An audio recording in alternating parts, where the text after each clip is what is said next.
Ani, bonjour, kwe tanzi, greetings. It's Catherine and Brian from Moonstarlodge in South Central Ontario, in the heart of Georgian Bay, and we're here with our Indigenous perspective on cartomancy and all things paranormal and parapsychological. People don't know this, but I actually trained as a spiritualist minister back in the days before Indigenous people could legally do ceremony in public. So I went around that until the laws changed in 1992. And then I transferred my license to do Indigenous ceremonies once it was legal. And so my work with the ancestors comes with some very formal training. 7 years of parapsychology and psychology in university, and then on into the spiritualist traditions. I've always had a connection with ancestors and spirits from as early as I can remember. And so this time of year is exciting for me.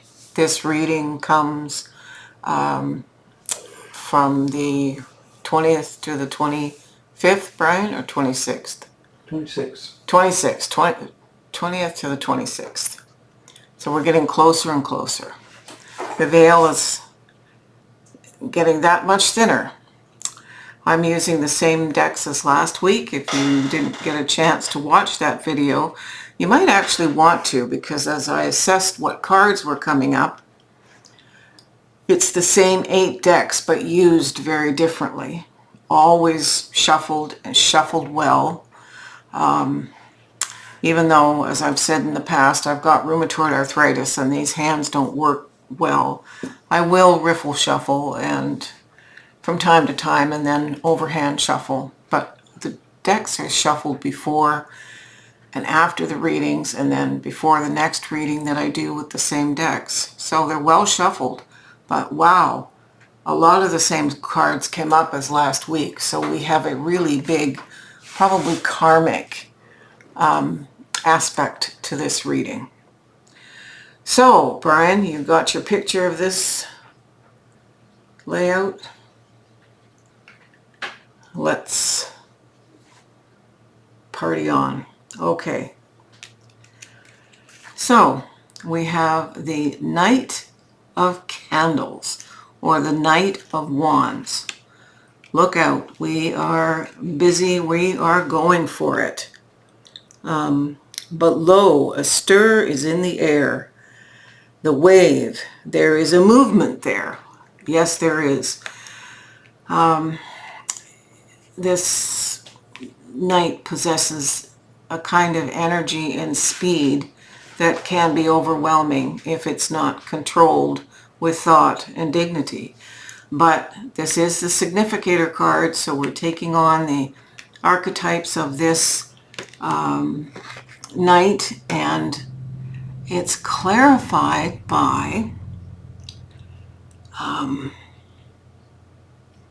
I have to look because I don't recognize the figure. The figure is Tlaloc, the world of creations. In Aztec mythology, Tlaloc is considered the god of rain and fertility. So this god gives abundantly and restores fertility. The advice from the dead is pay attention and weigh the forces you wish to put into play, because they are like the water. While it can irrigate, in excess it can cause floods, and in absence can cause drought. So it's staying in emotional balance with this wild energy and movement, and that can be hard to do, actually. 3 of Quills.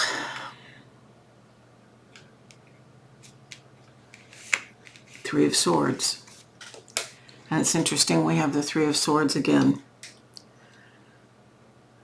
It will be found, in fact, that the ingenious are always fanciful, and the truly imaginative never otherwise than an analytic. So the Three of Quills is giving us an analytic mind, a studious mind. That's historically the old original meaning coming out of Marseille and I believe the Sforza tarots, the ancient Italian tarocchi, rather than the Rider-Waite-Smith broken-hearted thing. So I get a sense that there's a lot of analysis here. We just don't need analysis paralysis. It's clarified by the Queen of Cups. She appeared last week as well. So we're to bring some tenderness and emotional sovereignty, maturity, and intuition.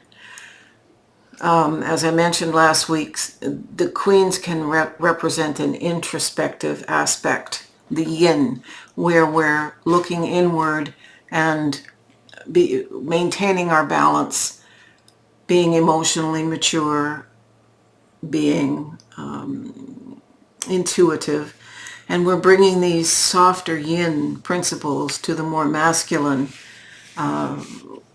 wisdom principles here of the mind. We've got the Hermit again, and the Hermit from this deck is not one of all the crowd to pry into thine hour of secrecy. Be silent in that solitude. Looking inward for wisdom.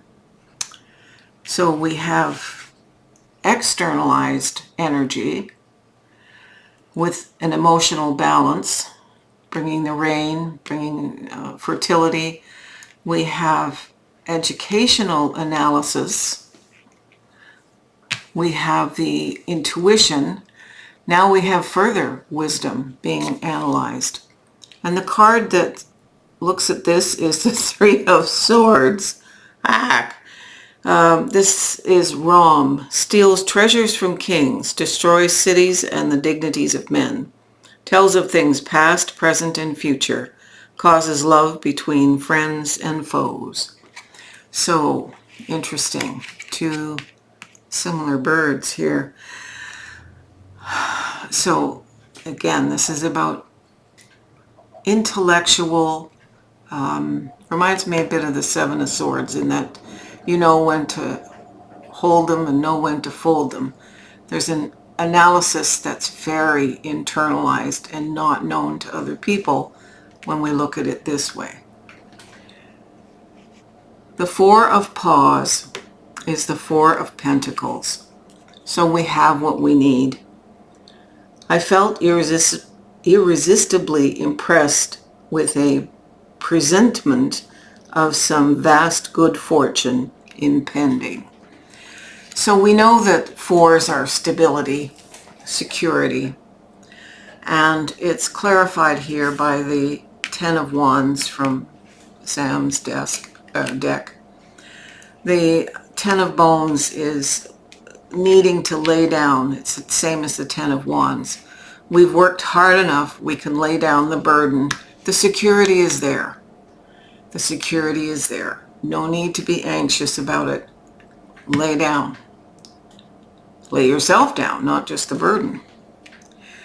We're back this week with the Star. This just blows my mind. The Star in this is, when the light was extinguished, she covered me warm, and she prayed to the angels to keep me from harm. To the Queen of the Angels to shield me from harm. So the Star is about health, safety, hopes, dreams, and a light in the night. Clarified by a Creator, the Catalyst, the Maker, Universal Mother, Universal Father. So we are protected.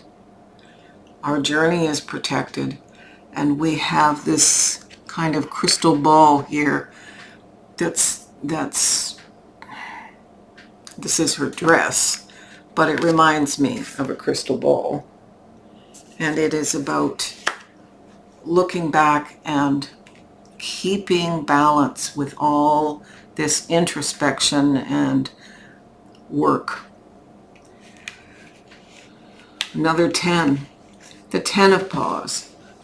So this is the 10 of coins or pentacles. This is about our legacy, having all we need, being able to spread that out into the community remembering us when we're long gone, many generations on. It says, it is a happiness to wonder. It is a happiness to dream. So again, we've got it made. We can relax. And it's clarified by the wolf moon. I will watch over you. In our indigenous traditions, wolf was the last animal brought to work with humans in our creation story. It was the one that taught us everything, how to live on Turtle Mother Earth. It is very much about protection and very much about the Creator and ancestors and all kinds of knowledge givers, elders. We just have to accept that we are protected and not try to manage things or overwork ourselves. And the final card is the Fool. There is no passion in nature so demoniacally impatient as that of him who, shuddering upon the edge of a precipice, thus meditates a plunge. Well, this is the return to the beginning of the karmic cycle in the major arcana. We've contemplated it. With our hermit and our decision making, what we learn from bad decisions and what we learn from good ones. And we are on another leveling up. And it's clarified by, if you have a lack of self-love, you need to say, I love myself for who I am today. It's important to love ourselves, to take those bold steps on a new level of life, a new karmic journey. So this is a week where we're using our intellect, our energy, our emotions, and equally our spirit and our earthly possessions. It's a well-balanced reading. All the elements are there, including spirit, so the fifth element. You can raise the camera, Brian. I like this very much. I was asked why I didn't pull a timing card because this is about this season. There is no point in pulling a timing card. We are taking this through now. We're in the 10th moon cycle, almost in the 11th, and then we just have the 12th and 13th. We're in that time now between coming up to Samhain and winter solstice. So that's the timing. Whatever's in these 2 weeks of readings does not go past that time. So there was no point in bringing out a timing card. At least that's the message I got. Anyway, thank you, Miigwech, Yawen, for all that you support us with and all that you do and your comments and your likes and all those things that help us with the algorithm. We still haven't managed to hit 500, but we're getting there. So, from Brian and myself, peace, aho.